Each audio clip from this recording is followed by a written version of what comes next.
What is up, everyone? Welcome to the Mind of Marsal podcast. This is episode number 136. I am your host, Armando Marsal. You can find all of my work over at fantasyguru.com. Follow me on the Twitter machine at Armando_Marsal, as well as on Instagram, Threads, and TikTok at Mind of Marsal. Before jumping into it, I just want to say thank you all so much for tuning in. I greatly appreciate you all. Remember, folks, if you're enjoying the podcast, enjoying the episode, please make sure you follow, rate, like, review the podcast wherever it is you are consuming it.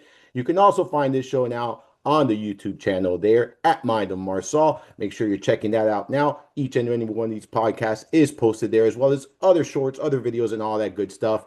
It is Friday, so it is that time of the week where I bring my guy Chris Rose and we break down the slate. Chris, how's it going, brother? Happy New Year, man. How are you? Happy New Year, bro. It's good. We haven't Yeah. spoken since last year. I can't get enough Yeah. of that joke, right? Like we haven't spoken since last year. We're only a couple days into the 2026 year. Hopefully everyone had a great and fun New Year's Eve, and wishing everyone the best for 2026. Lots of health, prosperity, and just many good things, blessings, and all that stuff. So we haven't talked to you, and I haven't spoken, at least on the show. We've talked text and stuff like that since before Christmas. So how was your Christmas and how was your New Year's Eve, man? It was good. It was good. Hung out with family for Christmas. Hung out with friends for New Year's Eve, and then we, of course, probably with 90% of the nation, watched Stranger Things the day after it came out. So I don't know if anyone else is a Stranger Things fiend like my family, but we loved the last week and a half of watching those last few episodes. Yeah, you and I spoke a little bit about that before jumping on live, and I'm in that 10%, man. Unfortunately, I haven't gotten into that. I haven't seen any. I think I've seen some episodes, but just never really got hooked. It doesn't mean I'm never gonna give it another chance. But this It does took me this, a while. I didn't it, watch it from the start. My kids forced me into it. really. Yeah. Okay, see, that's good to know because it means that if you have to give it a couple of chances, right? You have to give it a couple Yeah. of goes. Okay, yeah, I might give it a go. Like I told you, the one show I kind of started watching recently. It's an old one. It's not, but it is Ted Lasso, and I'll tell you this, man. I absolutely love this show so far. It's a great show. Really like the message and it so far that it has been giving. So. For those who haven't seen it, I'm pretty sure most people have seen it, but for those who have not seen it, strongly recommend it. So far, so good with that show. So I will keep you guys posted on my Ted Lasso watch there. Um, Chris, it's week 18, so it's the final week of the regular season in the NFL. It's been quite the season, honestly. We've had some ups, we've had some downs. It's been, some a lot of injuries. There's been a lot of things that we've needed to navigate this season, but we've done, I think, a pretty good job doing so. Obviously, most fantasy leagues are done for those who won their championships, made their playoffs. If you had success this year, congratulations on that. For those who came up short, hey, it happens. I came up short in some of my leagues. I came in, second in some of my leagues. It's been like that. It's been one of those kind of years, lots of injuries, like I said. But this week right now, week 18 is quite the unique week. Like there are teams playing for, things. There's still, the playoff picture is still not set completely. There are players playing for incentives. There's milestones that need, like there are a lot of different moving parts here. So you and I are going to do our best to navigate all of that here today. Before we dive into all of that stuff, Chris, just your overall thoughts on playing, whether it's your regular season long league, DFS, like week 18, like how much volatility do you look at when you're looking at this weekend? Do you like to play a lot in week 18, or is it one of those weeks where you just, how do you feel about week 18? I mean, being the degenerate that we all are, I mean, you want to play this week, but the problem is there's a lot of teams that are sitting players. There's a lot of, as you mentioned, there's a lot of variance. For some of these teams, if you're going to play and you're going to play heavy, just focus on the teams that have number one players with incentive basis, trying to get certain marks as far as statistics, or teams that have something to play for, trying to get the number one seed or trying to win the AFC South or trying to win the NFC South. So I would recommend sticking to maybe six teams, which is probably only four games on this slate. I know it's a big slate. What's it, 13 games? Yeah. So I mean, it's tough, especially when. And I was on with I was on Wednesday, on the podcast with damn, I'm Fencity. drawing. Yeah, with Fensty, and he asked me the same question. I'm like, The problem with week 18, especially with these yearly leagues that go in the redraft leagues that go into week 18, it's like, man, you're going to absolutely take a beating if you have guys that have nothing to play for. Yeah, I'm not huge on going all the way through week 18 and season long, man. I like the idea of, finishing off with week 17. I think that's the reasonable because there are teams that check out this week. I think in week 18, there are going to be teams that check out. There are players that check out. Certain situations where if a player's not 100% and the team has nothing to play for, they might lean on just, sitting the player, especially if it's a valuable player to the franchise. So, like, we'll talk about all those kind of things here today. So, this is why I think DFS is fun in week 18, right? Because there's going to be a lot of variance. We understand it's kind of like preseason to a certain Yeah. extent, right? Oh yeah. Where they're not everyone's going to play, and yes, there's 13 games, but we're going to go over this. Like there are certain teams I'm completely ruling out of my player pool this week. Like there's just certain teams I don't feel comfortable investing in, and so it's not really 13 games, right? Like it's not. I'm not looking at this as a massive slate like this. There's going to be volatility because there are people playing in every single one of these games, and there's going to be those that max enter 150 lineups, exposure here. But I don't play those kind of tournaments. I don't play those kind of contests. So it normally doesn't impact me all that much, Chris. Um, but yeah, when it comes to seasons long league, I prefer week 17. If you want to keep going through week 18, like maybe do like I don't know, well, 1 week where it's just most points scored and have an extra payout, structure where everyone is invested in week 18. Like something like that, make it fun, make your league fun, I'm sure. But otherwise, I'd be looking at DFS and betting a lot. Or you can also do obviously the you got the season long over with, but you also have now you could do best ball tournaments like for the playoffs. Now you could do obviously DFS in the playoffs. So speaking of best ball tournaments, we got a great promotion going on with drafters for those who haven't heard. Use promo code ELITE and you'll get a match on your deposit there. And you are able to fire away right now. They have a best ball tournament going on with 50K for first place, $20 entry there. Should be fun. I'm gonna play it, and I told you about that before we jumped on. I'm gonna play with it, so check that out there. Promo code ELITE on drafters. Take advantage of that. We got that rolling right now until the playoffs start, really. So plenty of time to take full advantage of that. And with a lot of these teams already in the playoff, just not knowing the seeding really, it's pretty easy to draft right now, Chris. All right, so we are going to break down this week 18 in full. I'm going to go over some incentives. I'm going to go over some playoff picture scenarios here so that everyone has a full understanding of how we're viewing the slate, what we got in mind. And I instead of going, as we speak about these periods, I want to do it up front. Where so I'm going to we'll talk about the playoff picture here, what we're looking for, what we're expecting, and then some incentives here. We'll start with the AFC, Chris. So in the AFC, it's pretty simple for the Denver. They win, they lock up the number one seed. Like that's that simple. Denver is locked in as the number one seed. If they win this weekend, I think they should be able to win this game. Pretty good matchup there for them. A team not playing for anything. Then you got New England. So New England can also win that top seed. They would need to win against Miami, right? And then they need the Broncos to lose their game there against the Chargers. The Chargers, like I said, they've checked out. So I don't expect much pushback here from Los Angeles. Then the Patriots also finished the number two seed. That would happen with a win and the Broncos win, or a loss and the Jaguars loss. They could finish as low as the number three seed with a loss and then a Jaguars win there. You got Jacksonville, right? They're also playing for something here this weekend. I just mentioned they also have a shot at the number one seed. Like they do. Obviously, they need help. But they need to win first and foremost to lock in their division. All right. And then they have a shot at the top seed in the AFC, but they need help. Like I mentioned, they would need to win. They would need the Chargers to win, right? The Chargers would need to be Denver, and then they would need the Patriots to lose, right? The chances that I probably would say were slim, but they still got something to play for. And then you have to understand these teams all play at four, right? So they're not going to know what's going on. Maybe at halftime, maybe in the third quarter, sure. But I don't expect that that's going to, do anything as far as how they're approaching these games, Chris.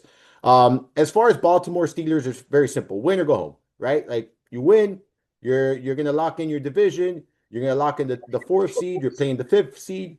Win or go home there. And then you have Bills, Houston, all teams that really can finish anywhere between what?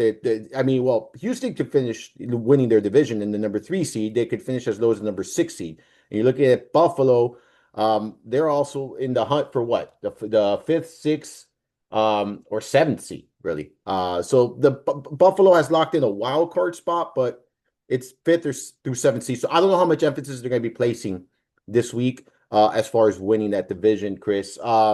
Anything there as far as AFC is concerned that you're looking at? Any of these, situations that you look at and you say, you know what, I don't think this team is really going to care, or all these teams are really going to play for something. How do you view this? So I think a couple of teams to look at. Number one, with the New England Patriots, I think them needing to win, and again, and the fact that the Broncos and the Patriots play at the same time on Sunday, it keeps both teams having to play their starters because they're going to be scoreboard watching. But if this one of these games at 1 o'clock, I think that's where you could have at least ruled one of these teams out. But they both have to win. So those are the two teams I'm looking at. Third one being the Jaguars. Love the Jaguars this week. The fact that they can still get a first round number one seed just puts them in play. 1 p.m. They have to play. They have to win this game. They're probably not going to take their foot off the gas pedal on that one. Third one being, sorry, the fourth one being the Houston Texans. Again, another 1 p.m. game. I think that's another team you can kind of look at. I don't love, and I know you can play both sides, but I don't love the Steelers Ravens game. I think it's going to be more of that defensive battle. So I'm pretty much eliminating that game. So on the AFC side, I'm really only looking at four teams. Yeah, so the Texans, like I mentioned, man, they can lock up the third seed with a win and a Jaguars loss. Both of these teams play at 1 p.m., so they both need to go out there and win. But the Texans need to win. Jaguars, like I mentioned before, they lock up their division with a win, right? They're like the Denver game is later on. Jaguars not going to be worried about whether Denver's winning or losing. New England game is later on. They're not worried about that. Like, so these are two teams, like you mentioned, that I'm locked in. I kind of agree with you, right? When it comes to the Pittsburgh Ravens game, I view this as it's a division game. Most of these games are going to be division games this week, right? All of them are really. It's a division game, but two defenses that I think two teams that play slow here. I kind of agree, man. I just don't see many pieces here that are appealing. There's one piece, and we'll talk about it when we go to the position, but that is appealing to me. On the NFC side, it's pretty simple here, I think, as well. Like you look at the Eagles are likely finishing as a number 3 seed. They can finish as the number 2 seed, but they would need the Bears to lose, right? And then they would need to beat the Commanders.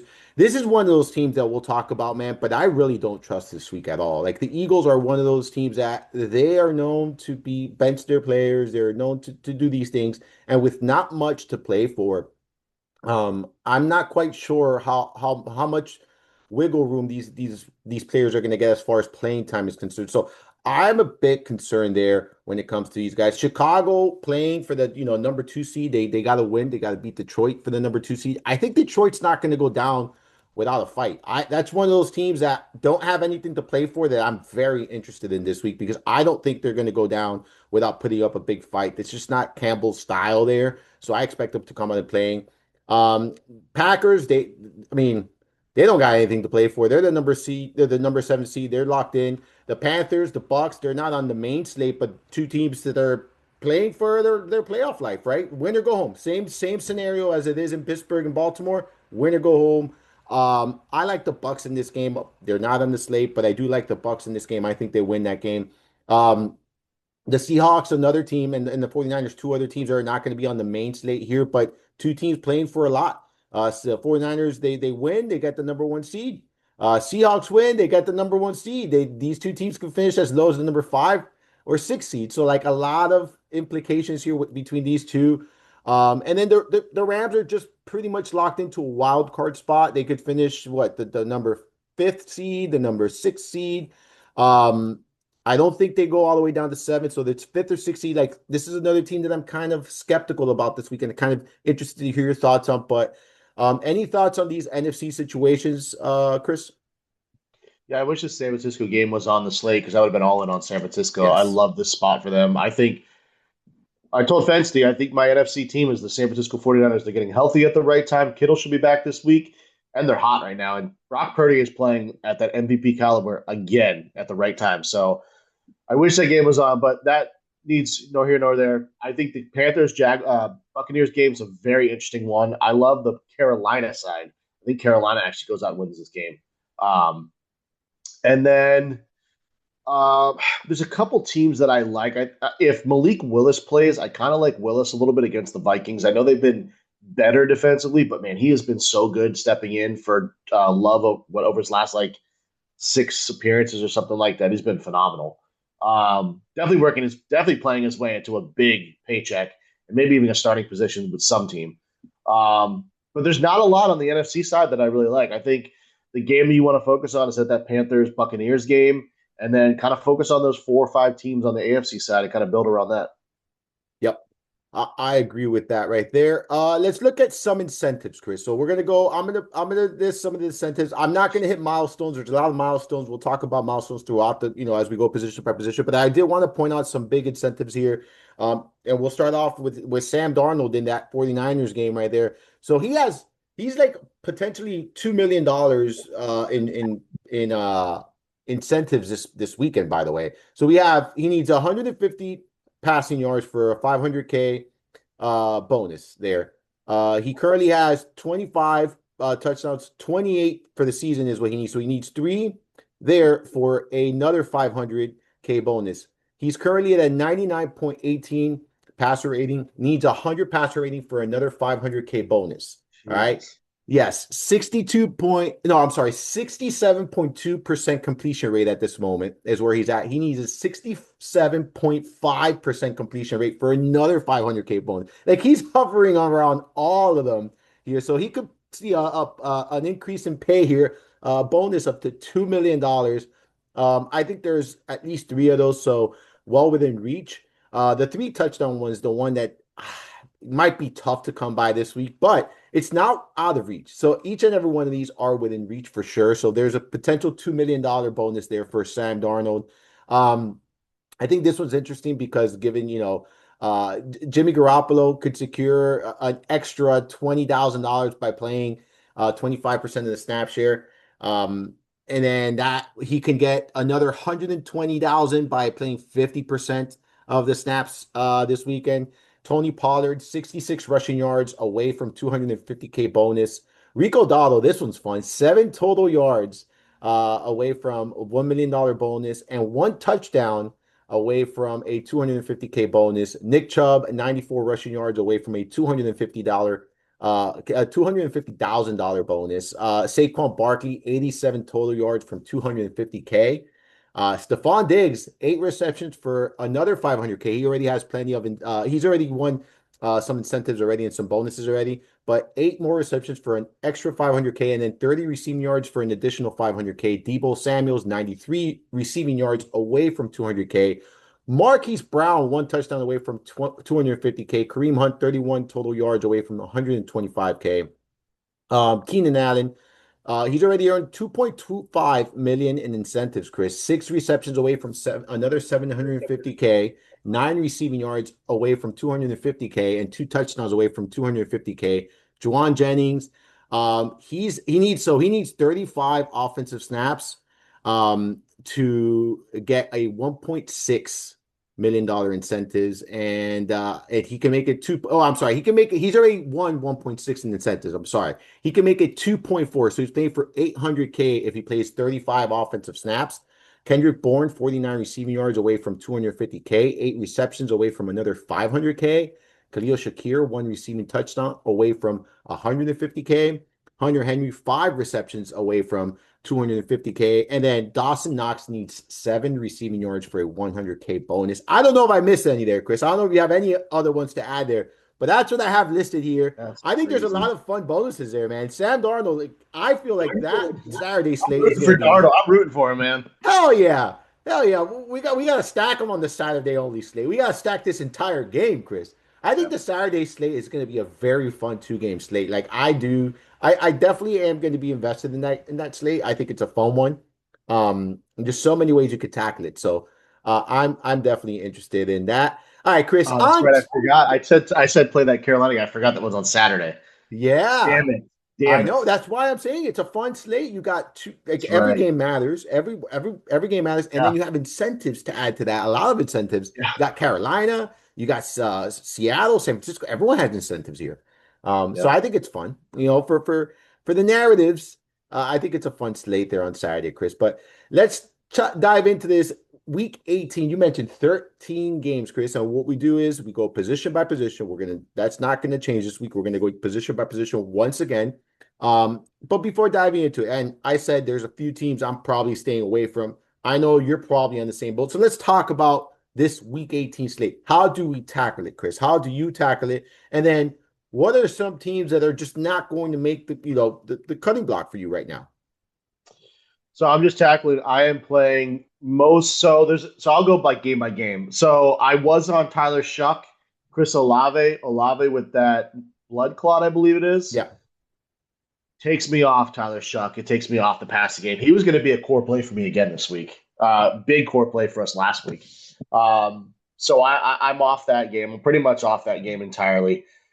I'll be invested in the Jacksonville side. I like Travis Etienne a lot this week. Great spot for him. I like the Minnesota side.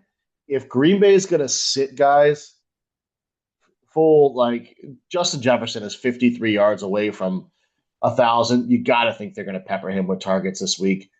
I don't know if JJ McCarthy is going to be back. Speculative. They said he had a full practice on Thursday. I think he's going to be back. So I think you can invest a little bit in Minnesota.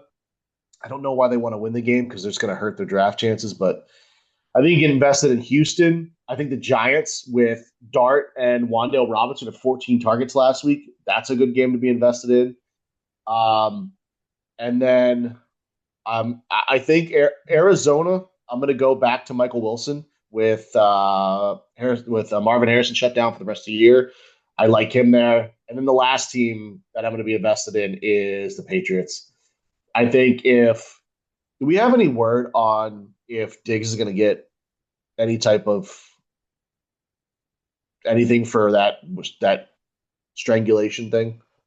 Or is he playing? There hasn't been anything on it right now, man. So he's going to play then. Gotta Yeah, play. I wouldn't expect that he misses, and he has some incentives too.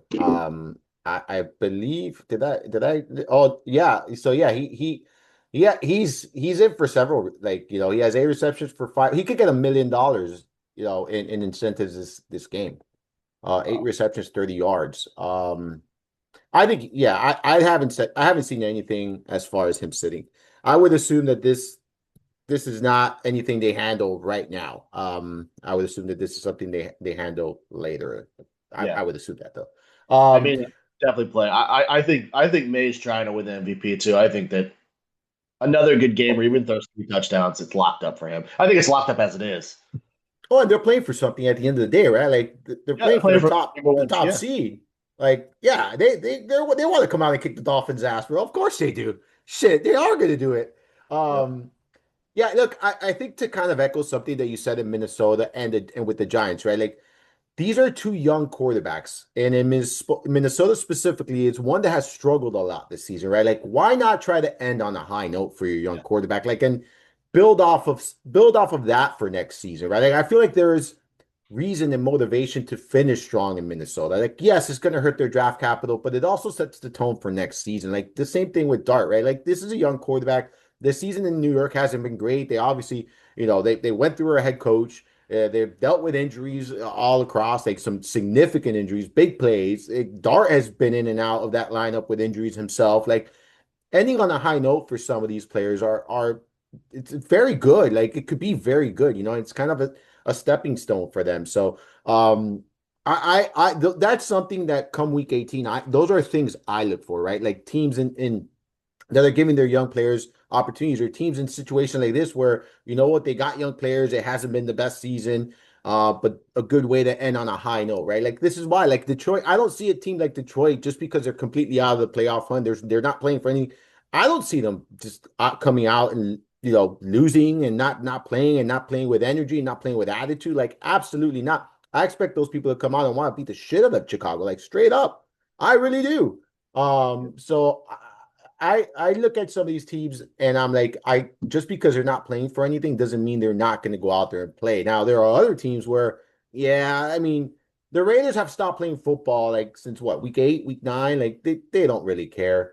You see that, like, the Chargers this week, I'm out. Like, they clearly don't they don't care about this upcoming week. Justin Herbert's not playing.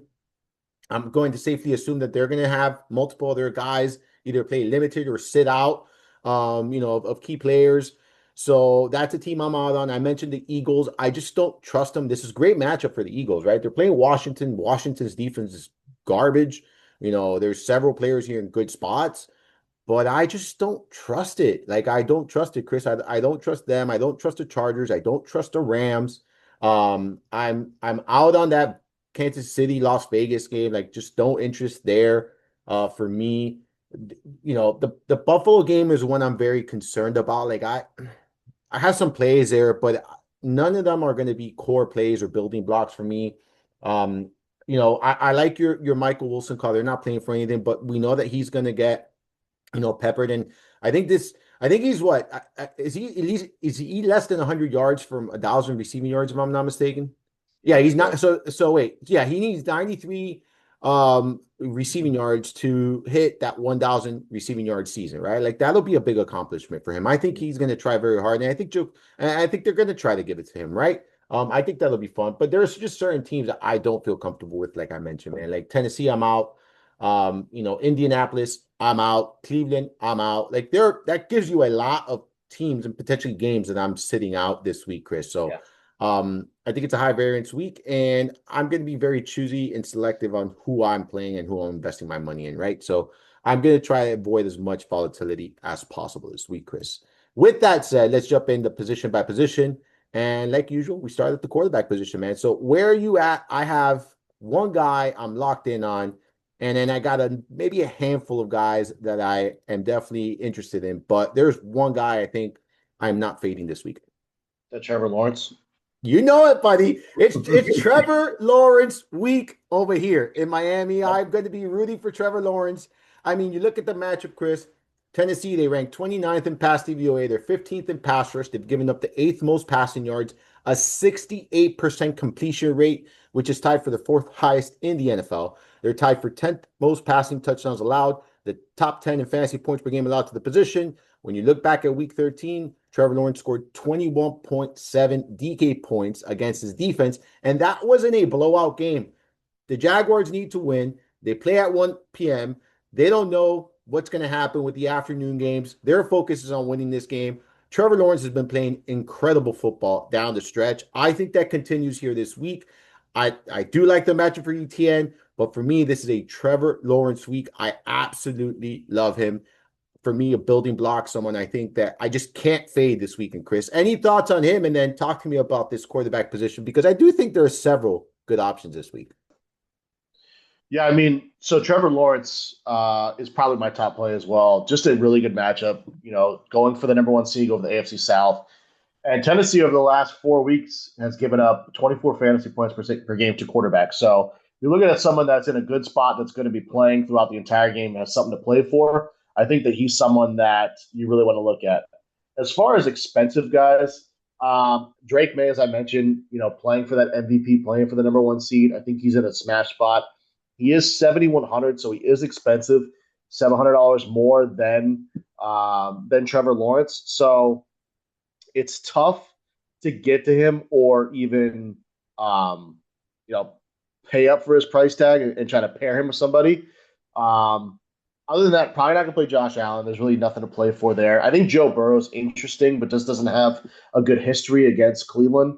Um, so for me, I'm probably going to end up going down. If I don't play Trevor Lawrence and lock him in for two out of my three lineups, I'm going to end up paying down at like 57 or less, 5,700.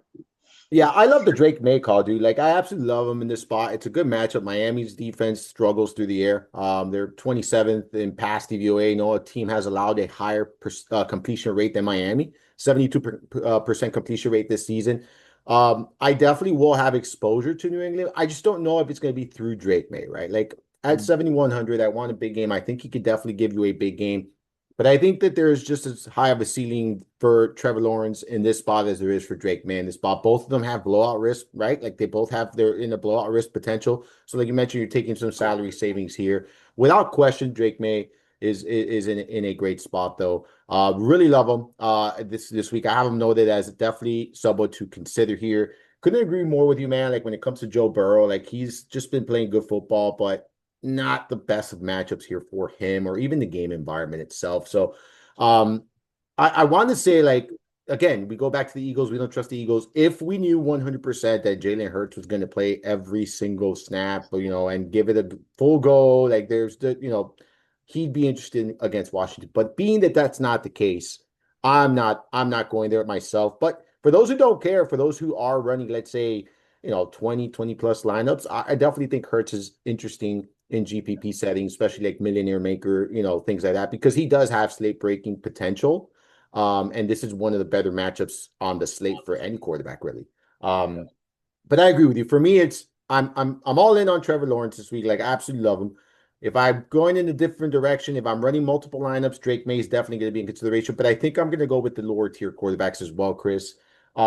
Speaking of the lower tier quarterbacks, let's talk about those 65 and below, 6,500 and below quarterbacks. For me, Jared Goff is very interesting because of what I mentioned before. I think Detroit goes down fighting this week. I think they're not going to come out flat. I think they're going to want to play for their coach. They're going to want to, set the tone for what expectations could be next season. Chicago, they rank 24th in pass DVOA. They're a team that gives up a lot of production through the air. So I think Jared Goff is in a good spot himself in that same game. Caleb Williams, not someone I have recommended often, but I do think this is a good spot. We know Detroit's defense is dinged up. We know that they have funneled to the pass. You look at, this is a team that's playing for something here. So I think that he's interesting.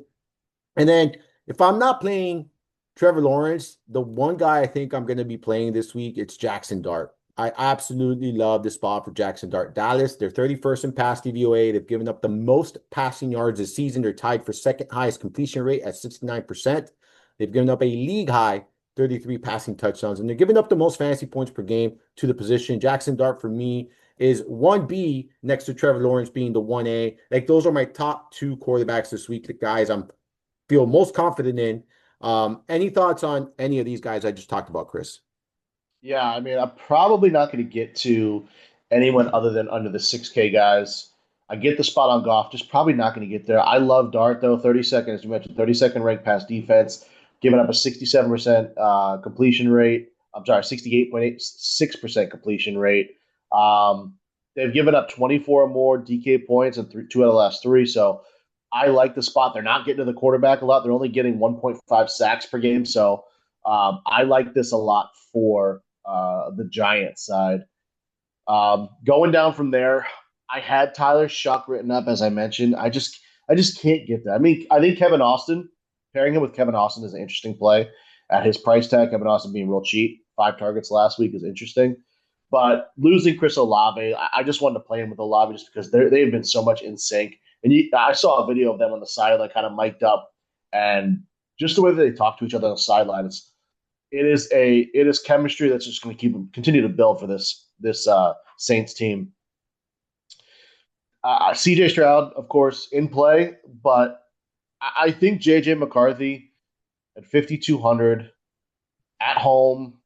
I think this is just an interesting play as well. He's played well at home. You mentioned like they want to end the year on a high note with this young quarterback. If he's 100% healthy and the Packers are sitting some of the defensive starters, I know they just signed Trayvon Diggs too, which is a big boost for them in the secondary. But if they're sitting guys in this game, I don't see how they just don't chuck it and just try to throw it. I mean, you're not really not going to run the ball. I think Mason's still hurt. Aaron Jones is banged up. I don't know how he just doesn't throw it 35 times just to see what they got.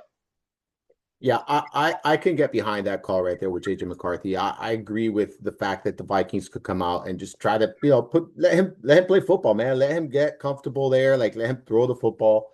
Yeah. I think Green Bay is giving up, dude. Like they already mentioned they announced that Clayton Tune will start on Sunday. All right. Did they announce that Tune starting? Yes, I Clayton think you play Tune will be Minnesota's starting. defense then.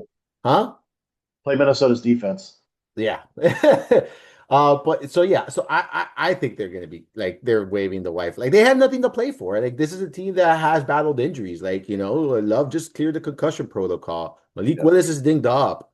Josh Jacobs has nursed injuries throughout the season. Like they need to be healthy, bro. They need to be healthy to win football games. So I like that call. Another guy in that range that I will mention, honorable mention for me, CJ Stroud. The only reason why he doesn't pop up a little bit more for me is because I just don't necessarily think they have to throw a ton here, right? To win the game. And I know where I'm gonna get my exposure from Houston. Like there's one guy I'm locked in on this week. All right. This is a week where it's Armando's guys. Like it's very simple. I'm just gonna be playing my guys. So that's where I'm at with the quarterback position. I don't mind CJ Stroud. I'm only going to be playing him though if I'm running five or more lineups, which is never the case. Um, but he definitely does land in the player pool if you're running multiple lineups. Chris, any thoughts on him? Yeah, I mean, definitely, definitely in play. Again, as I mentioned, I don't know if I'll definitely get there.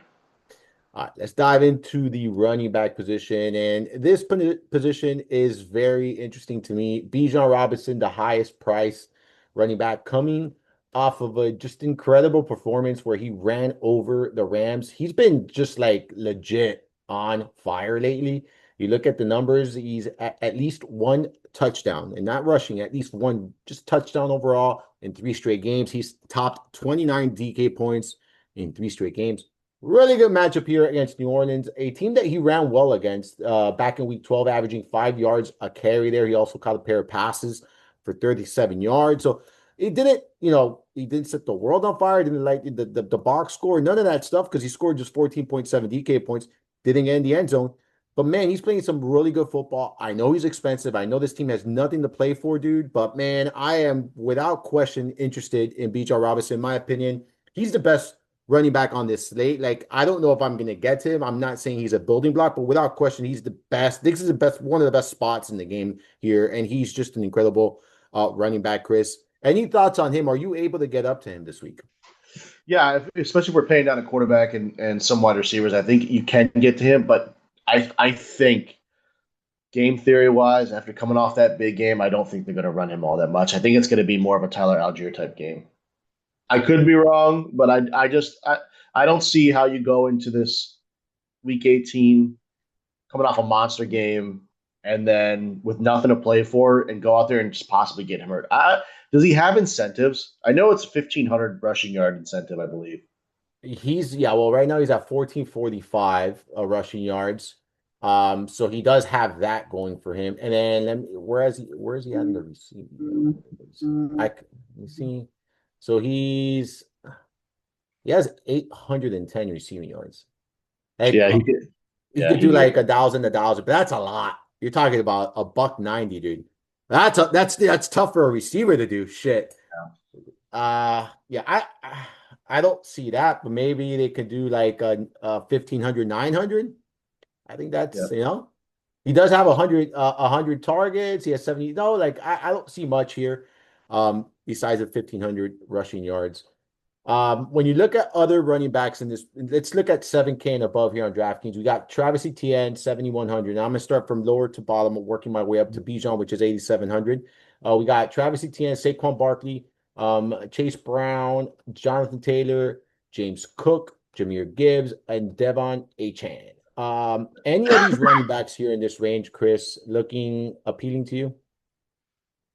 Chase Brown, who was out yesterday with the illness, he's back in practice today. So I think Chase Brown at 7,600. It's hard to ignore what he's done. Back to back 32-point DK games. They're just giving him the ball like in the red zone and inside the five, which is massive value for him. So I like him. I still think they're going to run him.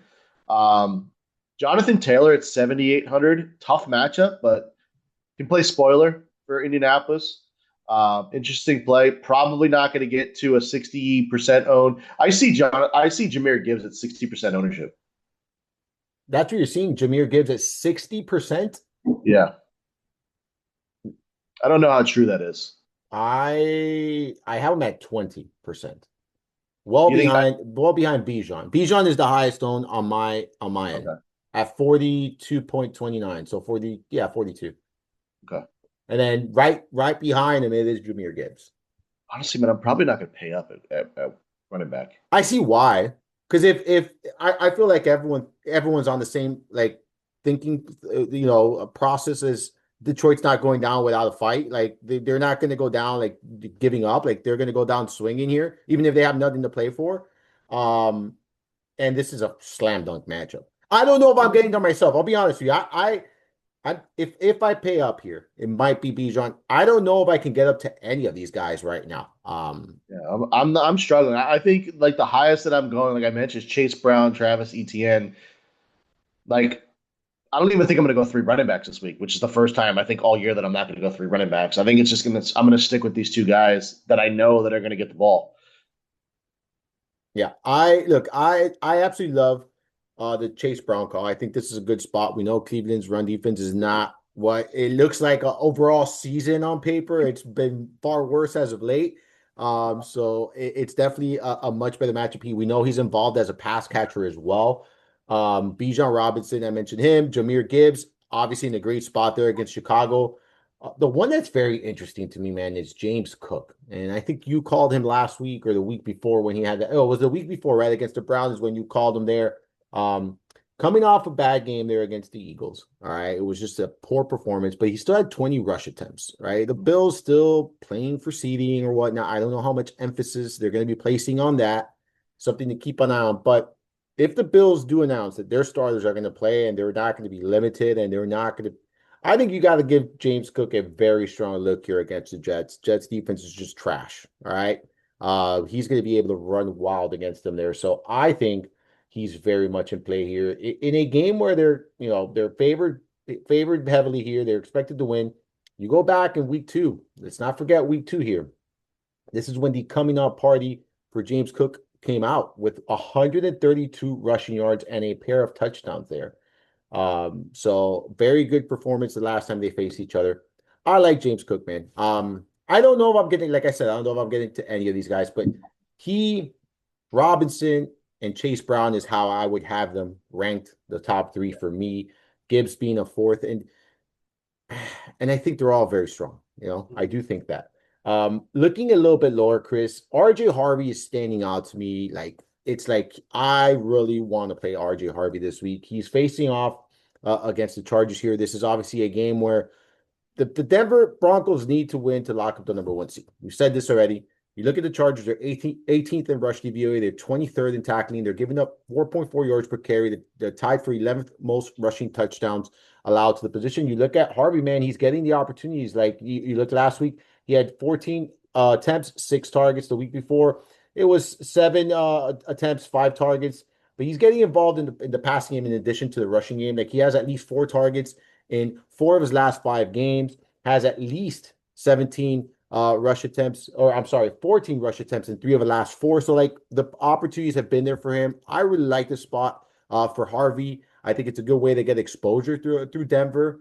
And again, the Chargers, they're not playing for anything, and I think they're waving the white flag, right? So like, I don't even think that this is going to be as tough of a matchup as it might appear on paper when it's not even a tough matchup, right? It might be easier than what it already is here for him. So talk to me about Harvey at 6,800 and anyone else in this 6 to 7K range that you're interested in. Yeah, another team that found their running back with how good Harvey's been. I mentioned this. I can tell you how many times on this when we got together is how good he is in the passing game. I mean, 5 receptions, 4 receptions, just a whole different dynamic to this offense. So I like him at his price tag at 6,800. There's one guy that I really want to play that I think I'm going to trust this week. That's Travion Henderson. It's a little bit cheaper. So these rookie running backs, I may be invested in these guys at 6,100. He had 19 attempts last week. 19. I know it was a blowout and they were throwing the ball, but if he gets the end zone, he has one maybe 2 times he breaks off a run. Still at 82 yards rushing. So I think this is a game where I don't think Miami's going to keep it a game. I think that the Patriots go out, put points on the board early, and they just run Henderson. So I like him at 6,100. Yeah, I love that Henderson call too. Are you at all concerned about Stevenson? I mean, Stevenson's been good too, but I don't. I think that what they're trying to do is keep him healthy. I don't think they want to get him hurt. Because I'll tell you this, I have their names, both of their names circled. I'm with you. I'm leaning Henderson here as well. Yeah. I like him a lot. I just love the explosiveness. The matchup is phenomenal. Miami ranks 16th in rush defense per PFF. They're 24th in tackling. They've given up the 12th most rushing yards, 4.6 yards per carry. They're tied for third most receptions allowed to the position. We know that Henderson can catch passes to the backfield, seventh most receiving yards, and 12 total touchdowns. So good spot for him. You mentioned the game environment should be very healthy here. I want to keep a close eye on the Dallas backfield, man. Like I truly want to keep a close eye here. I don't know how you feel about this backfield, but we know Javonte Williams is dinged up. We know Malik Davis is dinged up. I'm Mhm. gonna be like looking and looking and looking to see what we got here. We've talked about rookies. Jaden Blue hasn't seen a ton of action this year. I'll be like, I think he hasn't played since week 8. Um, but if the Cowboys are down multiple backs, like this is why I'm looking at this backfield and what they're going to do. Okay. I'm going to read out some numbers here. When you look at the Giants, they're 32nd in rush DVOA. There's 32nd in rush defense, 19th in tackling. The Giants have allowed the second most rushing yards, a league high 5.6 yards per carry. They're tied for ninth most rushing touchdowns allowed, and their fifth most fantasy points per game given. So very good matchup for this Dallas backfield. Keep an eye on that news, Chris. Right now, as of Thursday, the latest reports I have is Thursday. Javonte Williams hasn't practiced. Malik Davis is still dinged up. If Williams sits and Davis plays, I think Davis isn't play. He's obviously cheaper. If Williams plays, I'd be hesitant to use him because he's playing dinged up and they have nothing to play for here. Still a good matchup. Both of them sit, and if Blue's starting, we might have value that we got to consider this week. That's all I got to say there about that backfield, Chris. Um, in this range, I've heard you say so. Aaron Jones, you've mentioned his name. He's 6K on the nose. You mentioned that he's dinged up. If he plays, how much would you want to play him here against this Packers defense that's giving up? Probably won't play him. He was a non-participant on Thursday, so I don't know if he plays. I think Jordan Mason is healthy though, so if he plays, I think Jordan Mason becomes an interesting play. But I think for the Minnesota side, I'd probably just stick to the passing game. Yeah. And then we know that we like to target the Bills run defense, but I just don't know if I can do it with Brees Hall. I know he played well last week, but he's dinged up. He has a knee injury. Like Yeah. I can't do it. Any other running backs in the 6 to 7K range? Uh, no. I'll be honest, like I wrote down Kyron Williams' name, because I love the matchup here. But you look at the latest reports, man, and it's basically saying that Williams, who is dealing with an ankle injury, will likely play on Sunday. Likely play on Sunday. Fuck that. I'm not in the likely play scenario. I'm out. I cannot do it. Blake Corum's gonna have a monster game if that happens. Yeah, if he's out, Blake Corum is going to be playing. Like I'm in on Blake Corum. As of right now, I'm out in this backfield, but it's definitely something to keep an eye on here, Chris. All right, let's look at some cheap guys here, 6K and below, or below 6K, I'm sorry. I have three guys, two in particular that I'm very keen on this week, but let me hear your thoughts on this range.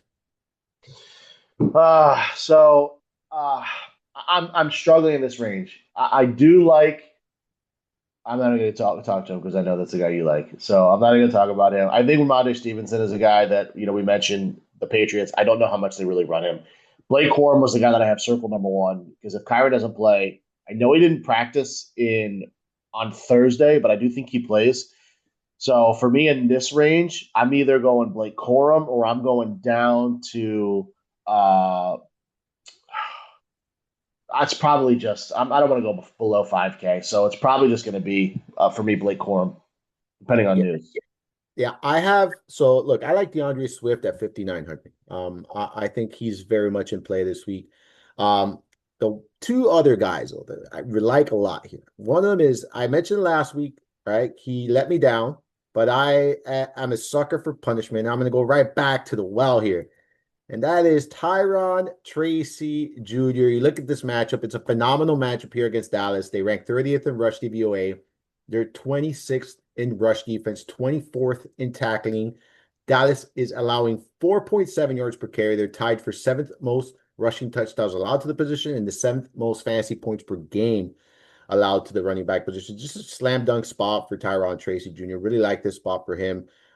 Someone who's a dynamic running back. Yes, you have Devin Singletary there, and he's going to cut into the ceiling. He's going to cut into the opportunities, the touchdowns. It's going to happen. You're taking a risk, but in this kind of game, this kind of matchup, a running back like Tyron Tracy really stands out to me.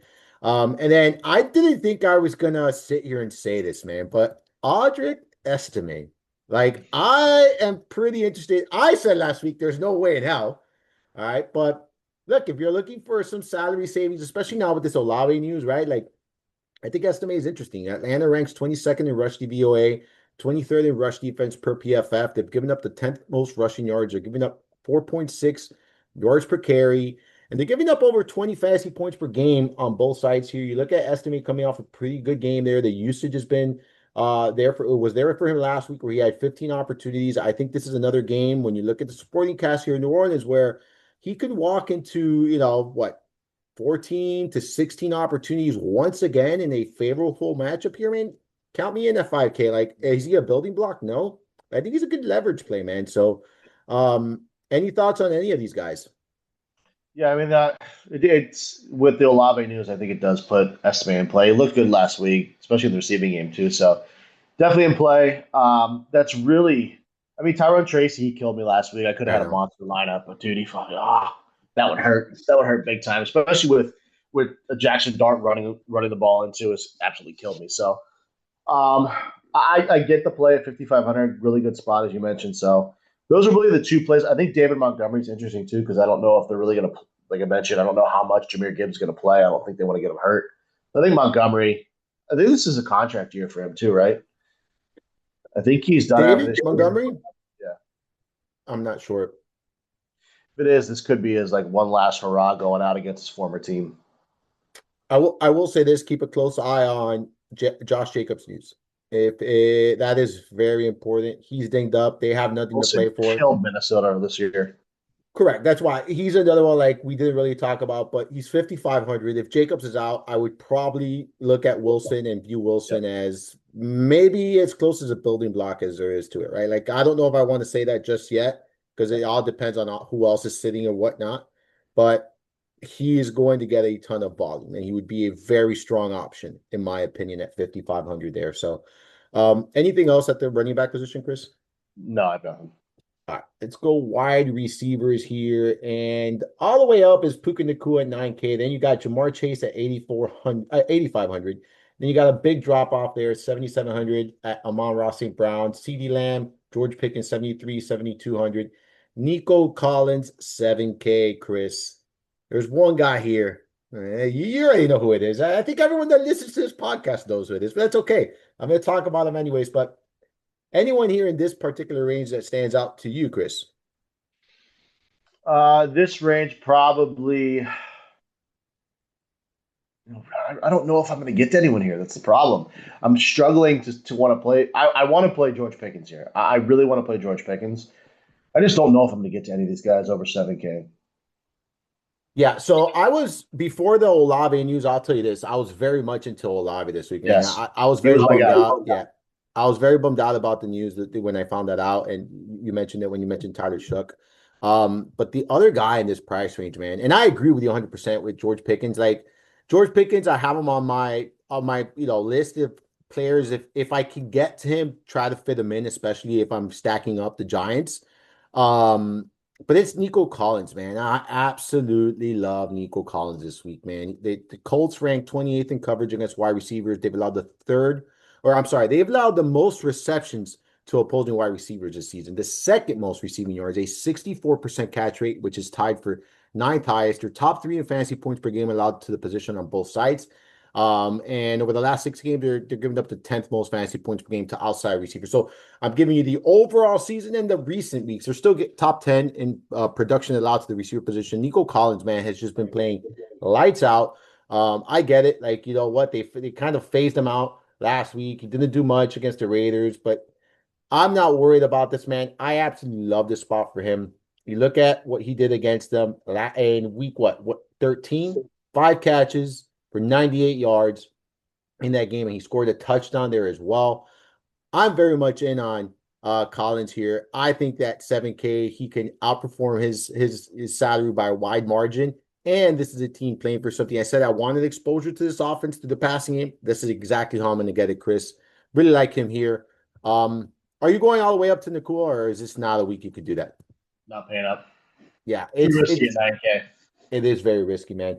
And I'll tell you this, like St. Brown is that one player that I am terrified of as far as them limiting. I mentioned it earlier, right? Like situations where you have a player that means a lot to the franchise. It's dinged up, right? Going to week 18. That's St. Brown. Like he means a ton to this franchise. He's dinged up. Like what's the risk with nothing to play for him? Which is why I like several other receivers on this team, and I haven't mentioned him yet. So that's where I'm at here. For me, it's Nico Collins, and if I can get to Pickens, I'm in. But I'm going to prioritize Nico Collins. I look at him as a building block for me this weekend. Chris. All right, now we look at the 6 to 7K range. And London is 6,900.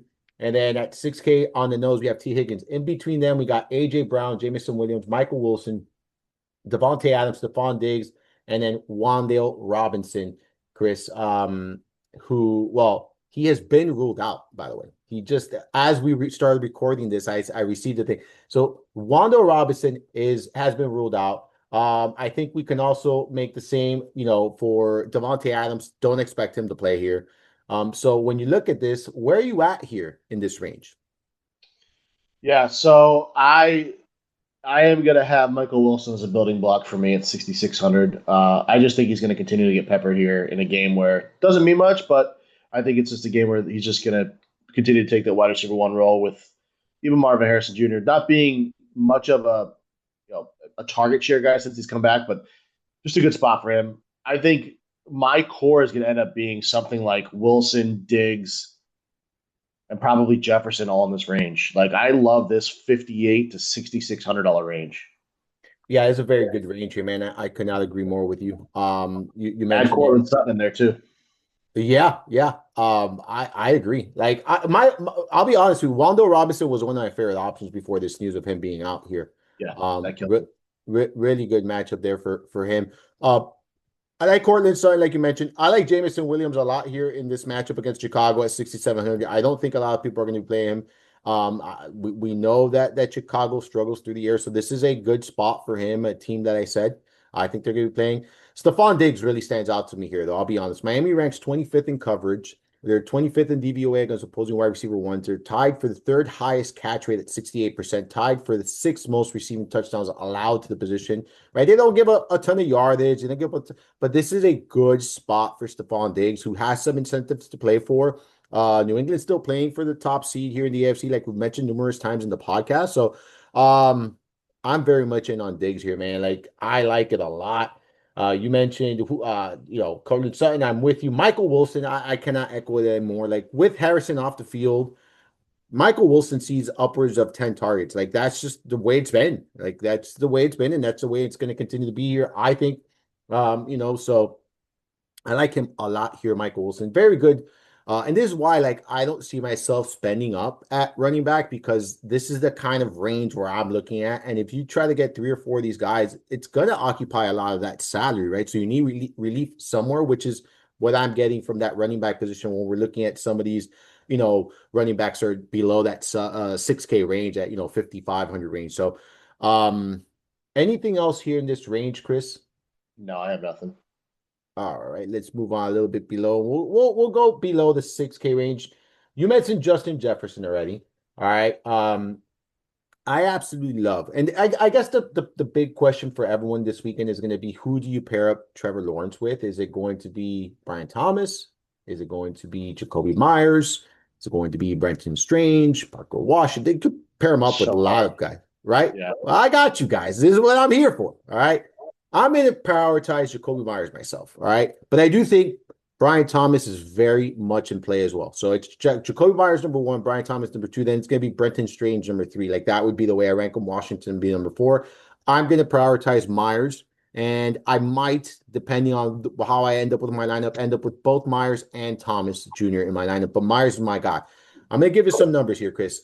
When you look at the Tennessee Titans, they rank 26th in coverage against opposing wide receivers. They're 31st in DVOA against wide receiver ones, 26th in DVOA against wide receiver twos. They're tied for the 10th most receptions allowed to the position. They've given up the fourth most receiving yards to wide receivers, a 69% catch rate, which is tied for the most in the NFL, right? They're tied for seventh most receiving touchdowns allowed. They're giving up the seventh most fantasy points per game to the wide receivers at this time, year to date, that is. And then when you look back at the last 6 games, they're top 7 in fantasy points per game allowed to outside wide receivers and top 3 in fantasy points per game allowed to slot receivers. In other words, They bleed production to wide receivers. This is a great spot for Jacoby Myers, a great spot for Brian Thomas Jr., great spot for Parker Washington.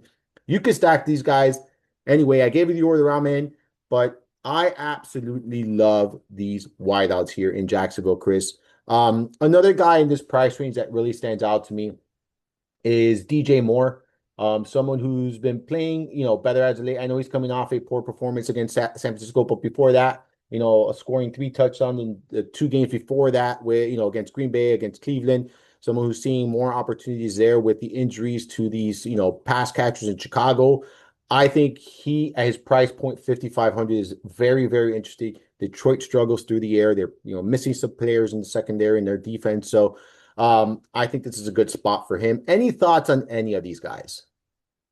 Yeah, I think you hit it on the head with Jacksonville Jaguars. I think the problem, any one of these guys can go off. We saw Parker Washington last week, so um, I think DJ Moore with Roman Dunze out over the last couple of weeks. He's been that guy. I think Luther Burden at 5,300 again, just that stretch the field type guy. I think out of all these guys, out of this entire list, I like Debo Samuel quite a bit here. Would you mention his incentives that he has? Um, I think he could probably get there. That's about all I have in this price range. Again, I think I'm going to be set. My player pool is really, really small, especially at wide receiver. So I'll have the Jacksonville guys. I'll have um, I'll have the 3 guys that I mentioned, and probably one more of the more expensive guys, and that's it. Yeah, I agree, man. I feel like that range of that 65 to 6K range is very, I mean, to 7K range is very, very strong there at the receiver position. There's still some options here though. I will say this now with the Robinson news, I think Slayton's interesting. Yep. He's not someone that was in my player pool, but now in my opinion, he's interesting. I think that you can go there for value. You look at this Dallas defense, and they rank 31st in coverage against wide receivers. They're 30th in DVOA against wide receiver ones. Slayton's going to operate as a top receiver this weekend. The Cowboys have also given up the ninth most receptions. They've allowed the most receiving yards, the second highest yards per reception, giving up a 69% catch rate, which is tied for the highest in the NFL. The most receiving touchdowns allowed to the position, the most fantasy points per game allowed to the position, and they're giving up the fourth most fantasy points per game to outside wide receivers over their last 6 games. Slayton, 4,100, very strong value option. Isaac Tesla is another value option I like this week. I haven't said his name, I think, anytime this season, but this is one of those weeks like I am concerned about Amon-Ra St. Brown, right? I do think it's a good matchup here against Chicago. I do think, like I mentioned before, Detroit's going to go down fighting. You look at Tesla, very, very cheap, very affordable. I don't think you need to go there, but if you're trying to get Bijan, you're trying to get some of these high price guys in addition to the high price receivers, I think this is a good value play. Tesla has a touchdown in 4 of his last 5 games. Has just like he has like the he smells the end zone. He just walks right into it. I don't know what it is, dude. But fuck, man, he gets into that end zone often. And if St. Brown is limited to end capacity, I think Tesla will pick up some of those extra opportunities there. Again, we talk about young players ending on a high note. This is one of those examples for me, Chris. Um, any value wide receivers you want to mention? The guy that I like the most probably will be Kevin Austin at 3,400. I know he'll be chalky coming off the 5 targets last week, but he'll operate as wide receiver one, maybe wide receiver two behind Juwan Johnson, as who's probably gonna get the most targets. Yep. Tight end. And I had already mentioned, like Parker Washington's not value, super value because he's 5,100. So he's kind of bunched up with, with Thomas Jr. and Myers. So he's not uber value to me. When I look at value, I'm looking at, sub 5K. So Slayton and Tesla with, Austin, like you mentioned, would be the guys that we're looking for value here. Let's look at tight end, Chris. And are you paying up at tight end this week?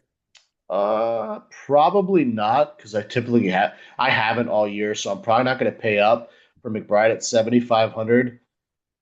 Probably going to be stuck around the guy that we liked at 2,500 last week, and that's Michael Mayer. I know we're kind of skipping between salary, but Michael Mayer at 3,500. I don't know how you just don't kind of lock him in and move on. 10 targets last week. I like the spot again. Yeah, I'll tell you this, man. Like, it's tough to ignore the opportunities there, right? Like, so it really depends on your roster construction, what your intention is, and what you're going for. For me, there are a couple guys that I'm looking at. I really want to see the Hunter Henry news. There, Mhm. I know that he's limited in practice. Um, dealing with that knee issue. I hope he plays. If he plays, he's someone that's really going to stand out to me here as a nice option, a way to get exposure to this New England team. Another way, actually. Miami, they're 22nd in DVOA against the position. All right. We know that there's incentives here for Hunter Henry. And just it's a team that's given up so much production to the tight end position when you're looking at from a fantasy standpoint, fantasy points per game standpoint, they're top three in fantasy points per game allowed. They're one of what five teams is giving up over 1,000 receiving yards to opposing tight ends. They're giving up a 76% catch rate to the positions. Just checks off a lot of boxes here. So I'm going to be keeping an eye on Hunter Henry. He's probably the most expensive tight end for me this week that I'd be considering to pay up for. Um, I think Juwan Johnson is someone that I often talk about and I've often mentioned and kind of considered here as a viable option. I always think he's a play. You look at his numbers and they're pretty consistent. He gives you a pretty solidified floor. I think there's going to be more opportunities here with Olave off the field. Oh yeah, Um, and yeah, he's not an elite, high end, super high ceiling, I guess, tight end, but his price has been very stable and his production has followed suit. So I'm very much in on Juwan Johnson here at his price tag. You look at this, the team, and they just need someone to catch passes for them, right? Like they don't have Olave. They traded Shaheed a while back. Vele was out. Like, they Jawan Johnson could be in line for what, 7, 8 targets here. So yeah. I think he's very interesting. I think in that Chicago game, Colston Loveland is interesting as well. Dalton Schultz, Indy ranks 26 in DVOA against tight end ones. I mentioned Brenton Strange. He's my third option in that Jacksonville Jaguar stack. You look at the Tennessee Titans are 24th in DVOA against tight ends.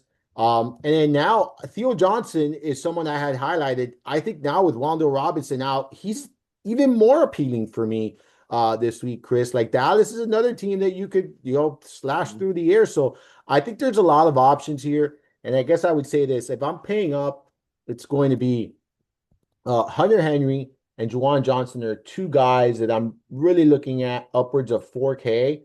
Otherwise, you have a lot of different options at that sub 4K. I think Loveland, Schultz, Mhm. mentioned Strange already. Parkinson's also very interesting there in Arizona. But then the two very, very big value guys are going to be Theo Johnson, Mayer. And then I'm going to give you that if you're going all the way down to that bottom of the barrel, Greg Dolchik. All right. Miami there. He had 6 targets last week, has been more involved in the passing game there. There's no Darren Waller this week for Miami. So I think there's going to be some opportunities there for him as well. We talk about teams transitioning. They, Quinn Ewers has looked pretty good there in Miami. He's hitting his tight ends. They're going to be chasing points here. HN is dinged up. All right, Mhm. that's another backfield to watch. The injury news. He assumes a ton of the target share there. There could be a lot of opportunities here for Dolchik if you're going all the way down. That's only if, right? Um, but I think 34, 3,500, Theo Johnson May are probably where I end up if I don't pay up for Henry, if we're being honest, Chris. Any other thoughts at the tight end? Any of those guys stand out to you? Yeah, and I'll add one more value tight end. If TJ Hawkinson's out, he didn't practice Thursday with that shoulder issue. Josh Oliver at 3,100, another tight end. I like that right there. I like that call right there. All right, defense, Chris. Let's jump into defense here. And you and I do the same thing each and every week, right? And that is go all the way down, look at the cheapest defense and work our way up. Where did you stop this week? So I struggled this week a little bit with defenses. I stopped at 3K with the Vikings against Green Bay. Now that Clayton Tune is starting, I think Minnesota is going to pressure the quarterback quite a bit. They get 3K. I think what we're saving with at the wide receiver position and paying down a little bit at running back, I think you can play a mid tier or a mid salary defense this week. I think it's going to be the premium. I think you're going to have to this week to at least stay in line with the pay line because there's a lot of defenses going against bad teams that are good defenses that are going to get some crush this week. Yeah, my first stop. it was the Saints at 26, I'm sorry, 2,500. That was my first stop. Now, that would be in probably lineups where I'm not playing Bijan. But I do think even if you're playing Bijan, they're fine. The Saints are a team that can get you some points there. They can get to the quarterback. First force some turnovers. It's not an imposing offense by any means. They're in Atlanta. So they're the first stop. Secondary stop was that Minnesota Vikings team too. Like for me, this is a defense that they can get to two, and they're going to be able to create pressure here. I would say Brian Flores is going to drop a very good game plan for this team. Oh yeah. So I think that would be my stop. After that, like you can make a very good case for a lot of these defense. I think Jaguars are the priciest ones in a great spot against Tennessee. Patriots in a great spot against Miami. Denver in a great spot against the Chargers. Houston, I mean, we did talk about Colts shifting gears at quarterback, no longer old man Philip Rivers. They're in a fucking good spot. Um, and then the Bills defense just hasn't played well, but they're in a good spot too. So you can make a very good case for any of these guys or any of these defenses. I'm not probably going to end up there unless I have the extra salary. What I usually do is I build my lineup and then I kind of just work my defense at the end. So that's kind of where I'm at. If you're going, the cheapest I want to go is New Orleans, followed by Vikings, where I'll probably be at, and then there are several other teams that you can make a very strong case for this week, Chris. All right, final thoughts, Chris. Final thoughts on the slate, and any final thoughts on anything this week. Yeah, I mean, just to reiterate, I think the biggest thing is play the teams that are playing for something. Of course, I think it's no redundancy there. Um, just be careful what you pay up for because some of these guys that are the 80K or above, both the running back and wide receiver position, may not play a whole game. So just be careful where you pay up at. Yeah, I think that's sound advice right there. I'm gonna say this, just don't try not to get too cute with some of the injuries, right? Like there's injuries, there's second string, some third string players playing this week. I don't think you need to go all out and play a ton of these second, third stringers that are, playing this just last week. I would look for incentives, milestones. I would definitely look for, teams and players in teams that are playing for something. Looking teams that are going in different directions, right? Like, if there's quarterback changes, if there's young quarterbacks, we've talked about some of these situations as well. So keep an eye on that. That would be my advice for this week. And, just you don't have to. It is the final week, but there's still going to be DFS in the postseason. There's still going to be DFS for, a couple of weeks. And like I mentioned at the beginning of the show, we got a drafters promotion now, which is best ball draft. Drafters is running a good best ball tournament there, 50K up for first place. So promo code ELITE gets you a match on your initial deposit there. So make sure you're taking advantage of that, Chris. Before we jump off, we're gonna put you on the spotlight. You weren't expecting this, but I am gonna put you on the spotlight. What are your Super Bowl predictions? Like right now, who are the two teams that are going to be in the Super Bowl this upcoming year? AFC side, New England Patriots. NFC side, the San Francisco 49ers. I think they do it. They're getting hot, getting healthy. I like that. Should be a good one.